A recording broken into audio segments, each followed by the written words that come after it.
Sure. So CyberKnight is a cybersecurity advisory and value-added distribution company in the Middle East. We're headquartered in Dubai.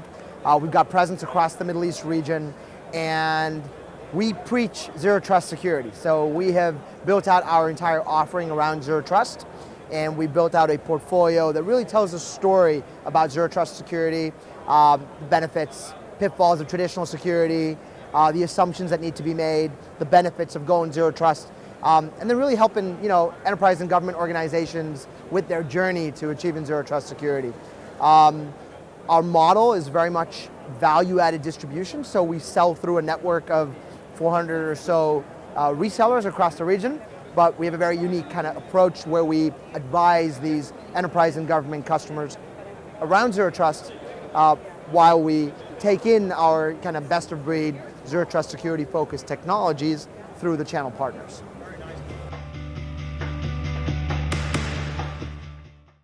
So today, cybersecurity is driven by two fundamental drivers. It always has been and always will be, right? Next generation threat protection and compliance, right? Both of these two fundamental drivers continue to drive the industry, right? At the highest possible level, right? The Middle East is a hotbed for cyber attacks due to geopolitics, due to the critical infrastructure, and so there's constant attacks happening to enterprise and government organizations in region, right? So one part of it is really, how do I protect against, these threat actors, these cyber attackers, and ensure that my infrastructure is, able to keep up pace with the attackers, right? The defense is as good or better than the attackers. On the other side is compliance, right? Every country, the Middle East has a lot of different countries. It's got a lot of people when you collectively put it together, and every country's got its own regulations, its own mandates, its own data privacy, data regulation, data sovereignty, right? And so compliance has become a big thing as well. Verticalized, country-wise, industry-wise, segment-wise, and so ensuring that these organizations are compliant is then a second issue. So these are things that drive cybersecurity spend and drive security interest in the industry. Then you have sort of the pandemic that suddenly came and hit everyone with a sledgehammer, but not just the Middle East, but the whole world, right? And when the pandemic happened, people realized that, remote working has become the norm, the new norm, right? You've got digital transformation that everyone was talking about, right? Like Rohit did in the keynote yesterday, the RSA keynote, saying that everyone was talking about it for a long time, but taking their time to do it, their sweet time. Now, everyone's accelerating their pace of accelerating digital transformation. And so as you proceed with digital transformation, you're introducing complex environments and hybrid environments and therefore security gaps automatically, right? And then of course, cloud adoption. This has been a hot topic for a long time, but the Middle East has lagged in terms of the adoption, primarily because of the regulatory dynamics of data privacy, right? And now that pace is picking up dramatically. So you throw in these three fundamental business drivers, right? Remote working, cloud adoption, and digital transformation, and needing to secure all three of these while at the highest level securing against next generation threats and achieving compliance, and that kind of tells your industry story, Tori.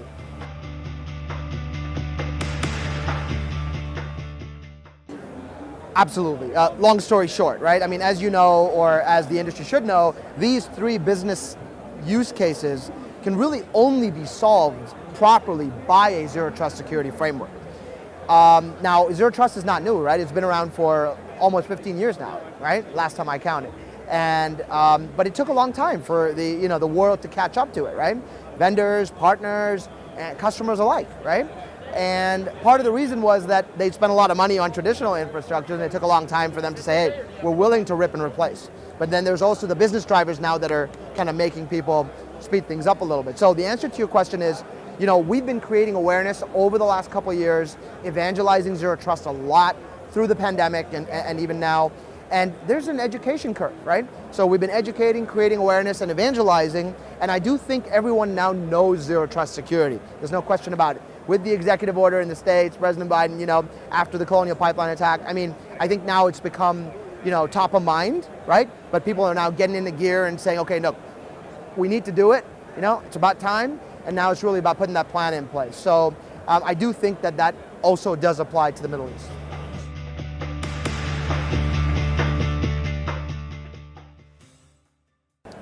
think there's a little bit of that. It always is. Whenever a term becomes a buzzword, right? Whenever it becomes, you know, a marketing slogan, right?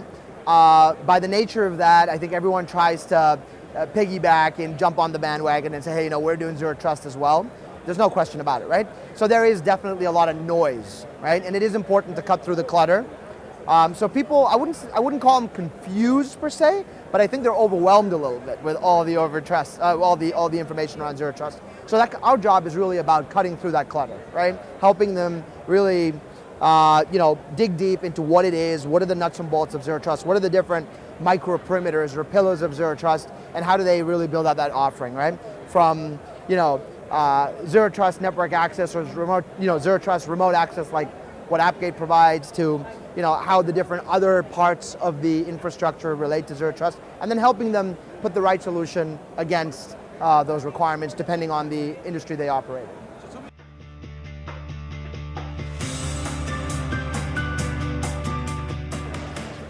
I mean, the partnership with Appgate is extremely strategic. I mean, Appgate plays a very fundamental role in the zero trust security story, right? Actually, it's one of the few vendors in the portfolio that frankly has been built from the ground up around zero trust, you know, so it's not adapting to zero trust, it is zero trust, right? And, you know, I think people saw during the pandemic that traditional VPNs, for example, are extremely complex and highly inefficient, and when everyone had to suddenly move to an overnight, you know, work from home environment, it was a challenge, and people realized, you know, we've got to find a better way to scale this type of connectivity. So Appgate plays a big role in helping with that use case. There are so many others too. I touched on the cloud adoption before, the hybrid environments, right?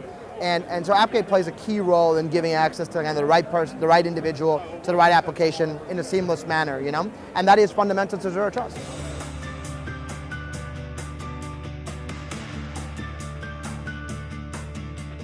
So, you know, that's a great question, right? And there are, we consider there to be sort of a 5-step journey towards achieving zero trust, right? And step 1, which we always ask is, hey, where is your sensitive data and who owns it? If you cannot answer that question, then we got to start there before we go down the path of zero trust, right? Where is your sensitive data, who owns it? Step 2 is really, you know, where's that sensitive data going? Do you know where it's going, how it's been used, when it's been used, by whom? Are you able to map the flows of that data, right? And only when you can answer these 2 questions can you really begin to architect zero trust micro perimeters. You know, you've got the data, the networks, the applications and workloads, the identity, the automation orchestration, the visibility and analytics, all of that in zero trust. But you can't begin to architect all of that till you can answer those 2 fundamental questions.